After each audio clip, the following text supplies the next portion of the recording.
Alright troops, welcome back to the Don's channel. I am the Don Father and I'm about to do a reaction to greatest speech in American history, Abe Lincoln's Gettysburg speech. Abraham Lincoln, of course, President of the United States he was. What I will say is that I've not actually heard this speech before. I'm aware he made a speech, but I know that both leaders of the Confederacy and the Yankees, if you like, they both made, or the Union, both made addresses, and I believe the contrast in the length of time it took to do the addresses was night and day. I think Abe Lincoln's was 90 seconds, whereas the other one was about a couple of hours, as far as what I was told anyway. So definite contrast there in time, but I'm looking forward to it, so I'm not going to mess you about anymore. Don't forget to subscribe, like, comment and share and put the bell on. Anyway, no more talking, let's go.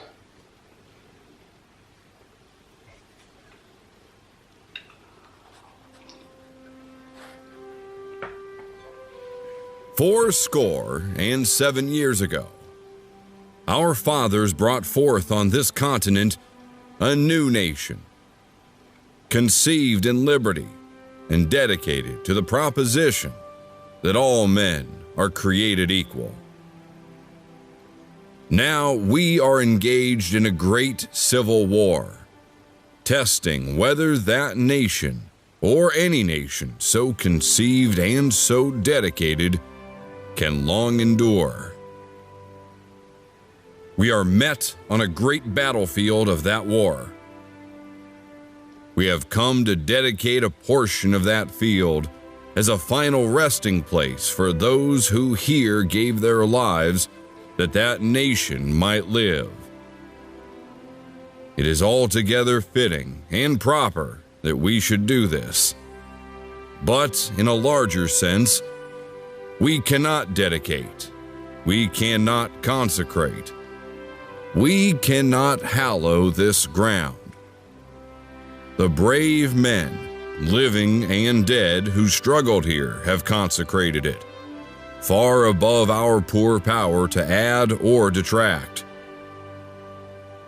The world will little note, nor long remember what we say here, but it can never forget what they did here. It is for us, the living, rather, to be dedicated here to the unfinished work which they who fought here have thus far so nobly advanced. It is rather for us to be here dedicated to the great task remaining before us, that from these honored dead we take increased devotion to that cause for which they gave the last full measure of devotion. That we here highly resolve that these dead shall not have died in vain.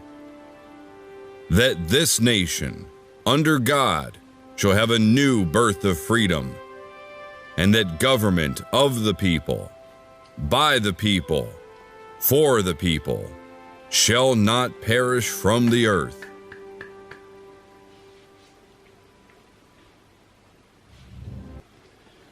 Incredible speech. The last bit really got me, and this is something that I feel politicians have got too much of. Power hungry. They feel that they can make the decision for the masses and not the masses in a democratic country like the United States should have the power and be able to elect and also basically vote on things that they want to see change in America and for the positive, take away things that aren't good for the country, etc. But politicians are the ones now sort of taking absolute power. Even in the Western world, you're now seeing a lot of freedoms being corroded, and this hasn't went to referendums, it hasn't went to the vote. Should we vote on this? There's no engagement in talking, and there's an elite group of people in the world now that are making the decisions for everyone, and we've got to abide by them. So the fundamental building blocks that were set there, has there been an erosion of that? particularly in the last 20 years, I would say yes. Great to hear him saying under God, showing you the building blocks again of what America, the country, was built on. Really enjoyed that speech actually. I'd never heard it, and as he was saying, we can't make that ground hallowed ground. We can respect and remember the fallen dead, but we need to learn from why we fought in the first place and make sure it doesn't happen again, and that we can move forward together as one, as a United States of America. That's the end goal in that, wasn't it? But brilliant speech actually, quite empowering. I would love to be able to have a 90-second Confederacy speech to be able to react to, but I'm not sure if there's anything broke down that I would possibly be able to do that with. But he was such a wise man, a great president as well. To my knowledge, I think a lot of people liked him. So thanks very much for watching. Hope you enjoyed the speech.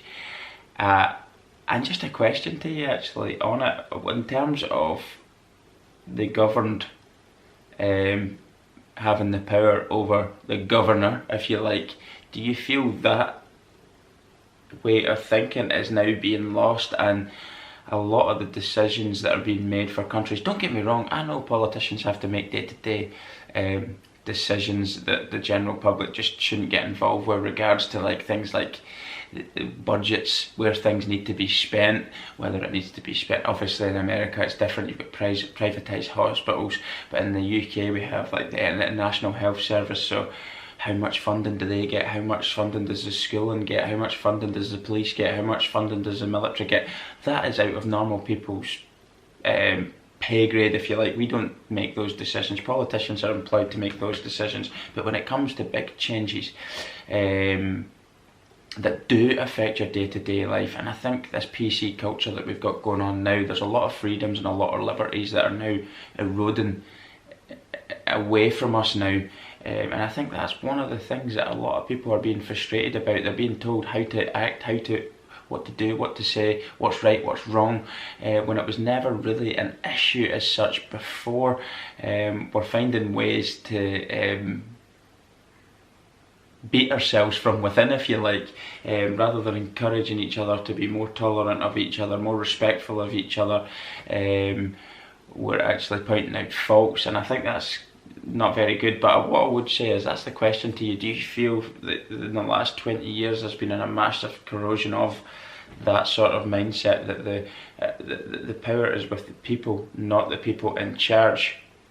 You put them in that position, you vote them in, you elect them, and the sort of hope that they will represent what you voted them for in the first place. You know what I mean? So let me know in the comment section below anyway what you think of that question, what your answer is. Some people might think it's better now, entirely within their rights to do so, but in my opinion it's not better. But I just want to put that question back to you. Thanks very much for watching, everyone. Great speech. Don't forget the link to the original speech will be in the description section below if you want to watch it without me reacting to it. Don't forget to subscribe, like, comment and share, and put the bell on as well, and subscribe to us on Rumble, and leave a few boxing gloves up on any videos that are there as well. It helps the channel grow as well, because it is quite small on Rumble just now. Thanks again, and I'll see you all soon. Goodbye.